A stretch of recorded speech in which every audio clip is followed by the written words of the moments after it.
come back to that. There's something I want to show you guys, and I'm going to have to turn that damn radio down to do it. And I'm hoping this fan in the gable here doesn't drown out the noise. So let me get to that radio remote.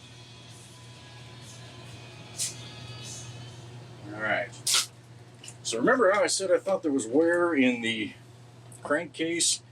Well, I was right. And it turned out, when it came to getting parts together, it was actually more cost effective for me to pull a new old stock crankcase out and use that, because it had a bearing and seal, brand new, already pressed into it. And I could do that for the same cost of one seal. So it was kind of a no-brainer.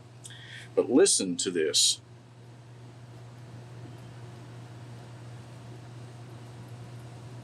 I hope the mic could pick that rattling up. That's the needles in that bearing actually bouncing around. So there's definitely wear in there. I'm a little confused at the places there was wear and that there wasn't. This is the old wrist pin bearing. And if you look, you can see some buildup here. That is actually sawdust that accumulated underneath the piston on the bearing here, on the edges of the bearing, which is amazing because there's just a tiny little gap, you know, when the piston's installed over this for crap to get up in there. But you can also see how smoldering hot it got. That would have been when the old piston had its meltdown. But you can also see that as hot as the bearing got, the pin itself isn't discolored that bad. It's gray though. That's not shiny, so you can tell it got hot, but it didn't blue until it got way out here. So, whatever.